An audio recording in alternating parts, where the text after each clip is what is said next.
Hi, my name is Mayan Artis, and today I'm going to be talking about toxicity around us. So, toxic relationships. They can happen with anyone, anywhere, anytime. Again, anyone. That's an important part to remember. Um, so, one of the first pieces of evidence that I want to mention is that 84% of women and 75% of men have mentioned or reported having at least one toxic friend at some point. And that's just a toxic friend, not a significant other, family member, coworker, classmate, just a friend. Okay, I want to start off my example by mentioning that toxic relationship can happen with anyone. This includes classmates, peers, co-workers, employees, bosses, just anyone in general.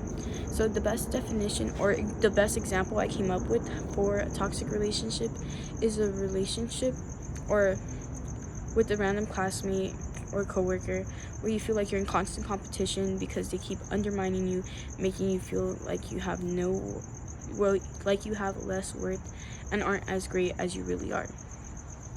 But I want to talk about myself. I want to talk about myself for a bit. I'm a current student at Glendale Community College. I'm hoping to further my education this fall semester coming up as well, and I want to mention my references for this speech. I'm using the Times Magazine, which features a book called The Toxic People by Dr. Lillian Glass. She's a psychologist and a communications expert. I also want to mention that I use the National Institute of Health Department for a couple of my evidences that are really important. So with that, I want to start off with my evidence from the National Institute of Mental Health, saying that 16.2 million adults have reported having at least one major depressive episode a year. So with that, I want to connect it to a toxic relationship because one of the effects or serious effects of a toxic relationship is being clinically diagnosed with depression. I think that was just a penny for your thoughts, but the topics that I'm going to be talking about today is what is a toxic relationship, how to identify a toxic relationship, and the effects of a toxic relationship. But the first thing I want to talk about is the definition. The definition of a toxic relationship, according to Dr. Lillian Glass, is a relationship between two people where there is no respect for each other, a lack of cohesiveness, always competition, one person is always undermining the other person, and where there's just no support for each other. So there's basically nothing healthy about that relationship, nothing good going for that relationship. I want to mention that you can identify a toxic relationship, again, according to Dr. Lillian Glass, when you feel like this person is no longer bringing you joy and bringing you the opposite. You feel like you are constantly sad, angry, anxious when this person shows up. You feel that they don't help you in any form and just make a situation worse. And those are just some ways to identify. It's identification in your own feelings, not in signs directly from the person. But I also want to talk about how there's tend to be manipulation in a toxic relationship, and you have to look out for that too if you're going to try to identify a toxic person or a toxic relationship you have with the kind of person.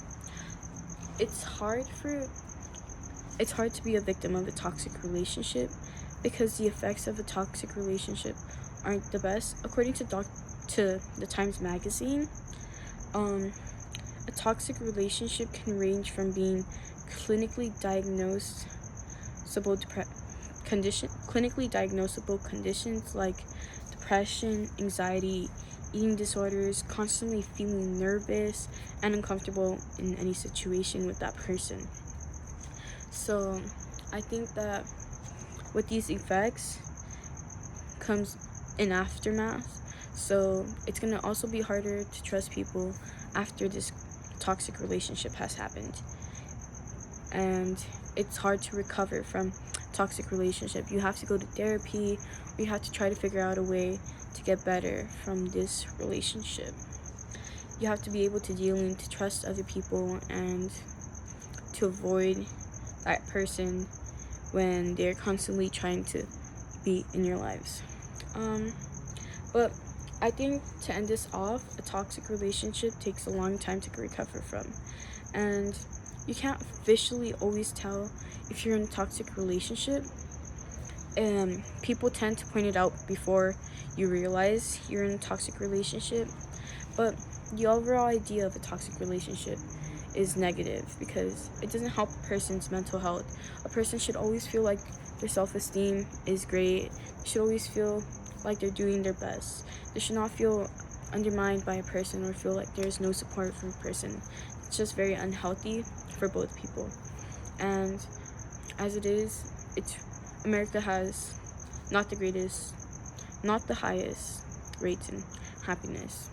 So I think that I want to end this off by a quote by Stephen Chbosky, and he once said that we accept the love we think we deserve. So I hope we all know that we don't deserve a toxic relationship.